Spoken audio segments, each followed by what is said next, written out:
Bonsoir à tous, nous sommes le jeudi 31 mars. Voici les titres de cette édition. Premier sujet du journal, un gros plan sur l'association Sauvegarde et Avenir de Troyes. L'ASSAT compte une centaine d'adhérents, des membres qui veulent peser dans le paysage architectural et patrimonial de Troyes. Nous ferons le point avec le président de l'association sur les dossiers sensibles. Direction ensuite Bar-sur-Seine, la compagnie de théâtre Alliage est en résidence pendant toute la semaine au collège. Le projet de résidence en milieu scolaire a été mis sur pied par le théâtre de la Madeleine à Troyes en partenariat avec l'inspection académique de l'Aube. Et puis nous parlerons de futsal. La discipline originaire du Brésil commence à se développer dans l'Aube, et ce même s'il n'existe pas encore de championnat à proprement parler. David Mutel fera le point sur les projets de développement de ce sport dans le département. Mais on commence par l'élection du président du Conseil général de l'Aube ce matin. Après les élections cantonales des 20 et 27 mars, sans surprise, c'est Philippe Anneau qui a été largement réélu avec 27 voix sur 33. Le conseiller général d'hiver droite du canton de Méry-sur-Seine était le seul candidat en lice. L'opposition n'ayant pas voulu tenter sa chance, Philippe Anneau s'installe donc pour la 8e fois dans le fauteuil de président de l'Assemblée départementale, et ce pour les 3 prochaines années. On l'écoute, ainsi que Joé Trichet, conseiller général d'opposition. Ils sont tous les deux au micro de Christian Vieira.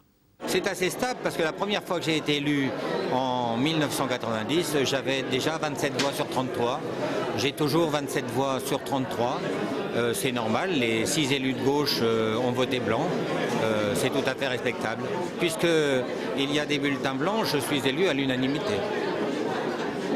Il n'y avait aucun intérêt à ce qu'il y ait une candidature de l'opposition. Avec la majorité tellement confortable qu'il a, il est maître de lieu. Ceci étant, l'opposition entend jouer son rôle dans un sens de fermeté, mais en même temps aussi constructif. Tout ce qui ira dans le sens de la population auboise aura notre assentiment. Tout ce qui y sera contraire sera combattu par les élus de l'opposition. À mi-chemin entre la politique et le département, sachez que le nouveau préfet de l'Aube, Christophe Bay, prendra officiellement ses fonctions lundi. Après une cérémonie au monument des enfants de l'Aube, Christophe Bay, 48 ans, est diplômé de l'ENA. Avant de venir dans le département, il occupait les fonctions de directeur de cabinet adjoint du ministre de l'Intérieur, Brice Hortefeux à l'époque. Pour l'anecdote, c'est la fonction qu'occupe désormais aujourd'hui Georges-François Leclerc, l'ex-préfet de l'Aube. La défense du patrimoine bâti à Troyes, c'est leur cheval de bataille. L'association Sauvegarde et Avenir de Troyes organisait mardi son assemblée générale. L'ASSAT compte une centaine d'adhérents, des membres qui veulent peser dans le paysage architectural et patrimonial de la cité Tricasse. L'assemblée générale a été l'occasion de souligner les satisfactions, mais aussi les inquiétudes sur certains dossiers. Les précisions d'Annabelle Millet. L'association Sauvegarde et Avenir de Troyes compte 400 membres. Des passionnés qui ont à cœur de défendre le patrimoine troyen des assauts du temps, mais aussi de l'homme non éclairé. L'Assemblée générale de la SAT a été l'occasion de pointer des aberrations, comme l'introduction d'éléments contemporains en secteur sauvegardé. Ça a été validé par les services du secteur sauvegardé. Ça a été validé dans le cadre d'un permis de construire, même si il me semble et il nous semble au sein de l'association que c'est complètement contraire à ce que je disais tout à l'heure, à la fois au règlement et à l'esprit du règlement du secteur sauvegardé. Dans le cas présent, le maître d'œuvre, qui est également architecte conseil du secteur sauvegardé, a pris cette liberté. Donc vous imaginez bien que l'exemple est tout à fait négatif et qu'il risque d'être suivi par d'autres maîtres d'œuvre et par d'autres propriétaires. D'ailleurs, après les balcons cubes, les garde-corps fluo. Ça me plaît pas trop, moi, parce que voilà, on aime bien ces maisons-là qui sont toutes refaites, ces anciennes maisons refaites, qui sont agréables. Hein. On voit qu'il y a du beau travail. Puis à côté, ma foi, c'est un peu plastifié, couleur bleu-orange, vert et jaune. C'est plus du tout dans le ton. Sensibiliser au patrimoine et à la conservation d'une certaine architecture, c'est une des missions de l'association, tout comme la protection de bâtiments ancestraux. On a derrière moi une des plus anciennes maisons de Troyes qui risque de dégringoler. En plus, elle risque d'emmener avec elle une partie du bâtiment qui est juste à côté, qui est un bâtiment intéressant, même très intéressant, qui est une halle avec une charpente unique en Europe. J'ose espérer que la volonté du promoteur de l'opération, propriétaire et promoteur, ne soit pas de laisser tomber cette maison pour pouvoir construire en s'exonérant des contraintes de la réhabilitation et des surcoûts surtout en matière de réhabilitation. Vigilance, surveillance et mise en garde, la SAT sillonne les rues troyennes en traquant les partis pris dommageables à l'unité de la cité. Là, on a un bâtiment 16e qui a été entièrement remanié au 18e avec les bois du 16e. Ce qui fait que le bâtiment 18e a retrouvé une certaine cohérence, une certaine élégance qui existe aujourd'hui, toujours. Et le principe pris par l'architecte ici, c'est de cacher ce pan de bois 18e par un bardage qui présente aucun intérêt. Les libertés prises par les propriétaires du cœur troyen sont ainsi pointées sans relâche par les membres de la SAT, tout comme certains éléments disgracieux dignes du jeu des 7 erreurs. Quand le théâtre fait son entrée au collège depuis lundi, 3 comédiens de la compagnie rémoise Alliage arpentent les salles, les couloirs et les bureaux du collège Paul Portier de Bar-sur-Seine. Les comédiens y jouent des poèmes de Jacques Prévert ou des textes de Boris Vian. Un spectacle de clôture est également prévu demain soir. Cette résidence artistique en milieu scolaire est le fruit d'une collaboration entre le théâtre de la Madeleine à Troyes et l'inspection académique de l'Aube. Reportage à Bar-sur-Seine, Jonathan Boisset.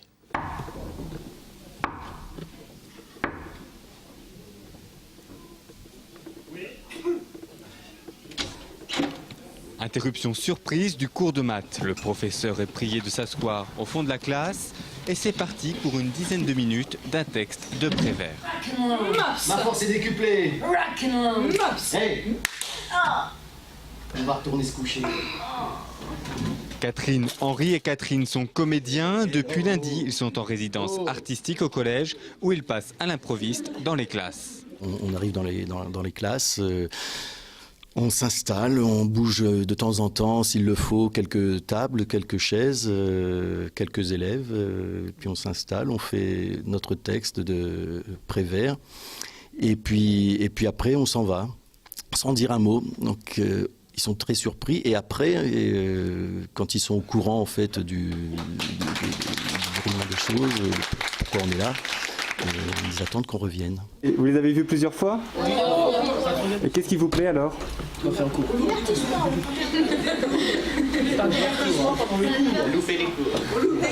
Cette résidence a été montée en lien avec l'inspection d'académie et le théâtre de la Madeleine. Le financement est assuré par la direction régionale des affaires culturelles et le rectorat. Une idée bien accueillie par le collège. Ça permet de casser un petit peu la monotonie et puis ça les ouvre un petit peu sur d'autres horizons, eux, qui sont très ciblés sur certains horizons. Disons que ça apporte un peu une nouveauté dans le cadre des cours et je dois dire que l'ouverture culturelle, c'est l'axe prioritaire numéro 2 du projet du collège. Et le prisonnier, tout éclaboussé de merde, resplendit, tout illuminé de joie.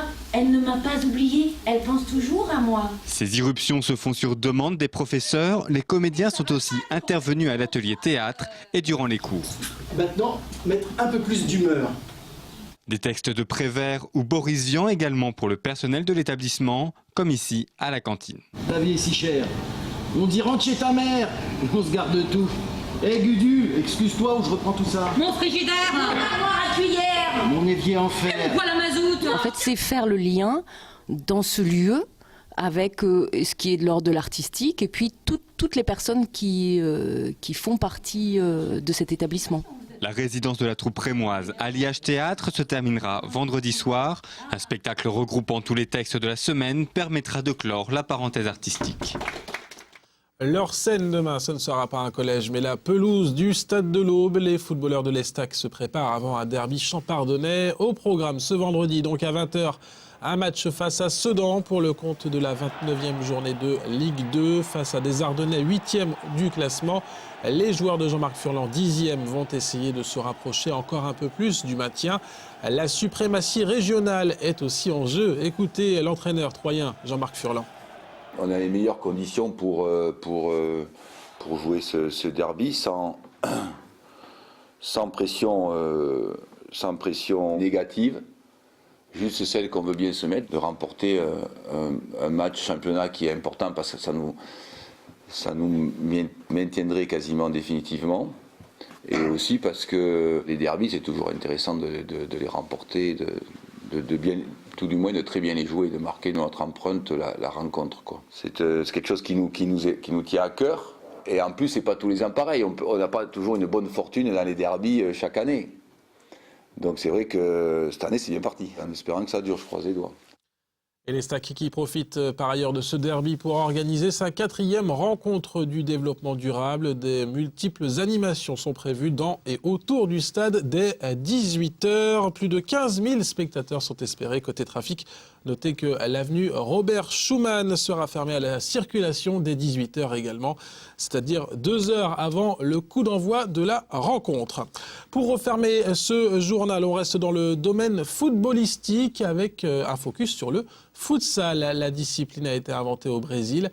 Elle commence à se développer dans l'Aube, un développement toutefois assez timide puisqu'il n'existe pas encore de championnat à proprement parler. Il n'y a en fait que 2 mois de compétition pendant l'hiver, mais la commission de futsal du district entend bien créer son propre championnat, étalé sur toute une saison. Reportage David Mutel.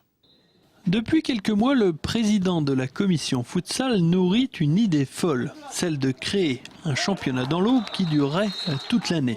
Un problème toutefois numéro 1 à cette idée, l'absence de créneaux horaires dans les salles de sport auboises. C'est l'éternel gros problème parce que les communes, les maires ont leur association.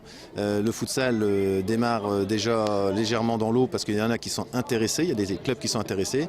Par contre, ça existe déjà en Haute-Marne, dans la Marne et dans les Ardennes où eux, ils ont déjà un championnat. Donc si les Ardennes, les autres départements de la région peuvent organiser ça, ça veut dire que l'Aube, on est capable aussi de le faire. Jusqu'à maintenant, le futsal représentait une alternative à l'hiver pour le football. Quand les terrains sont trop gras ou qu'il fait trop froid, les footballeurs se contentaient alors du championnat de futsal hivernal. Au moment de réfléchir à une possible création de compétition sur toute une saison, les avis divergent. Ça pourrait être sympa, mais bon, avec les calendriers et tout ça qui sont déjà assez tendus après, mais ouais, ça pourrait être sympa sur toute l'année, quoi. J'aime bien les deux, alors je sais pas. Mais ouais, ce serait pas mal, ce serait une bonne idée. Si ça intéresse beaucoup d'équipes, ouais, pourquoi pas faire un championnat, ce serait pas mal. Ça peut pallier justement le manque d'infrastructures qu'on a à Troyes pour pouvoir jouer dans des conditions correctes l'hiver.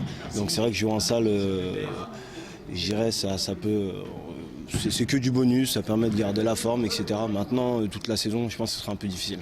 6 ou 7 clubs seraient déjà prêts à faire le saut. Il faut dire qu'il est plus facile de créer une équipe de futsal qu'une équipe de football. Il y a des clubs qui sont prêts parce qu'ils ont un manque d'effectifs au niveau de... Pour le foot à 11, ça se joue à 11, et puis 11 joueurs, c'est pas facile à trouver.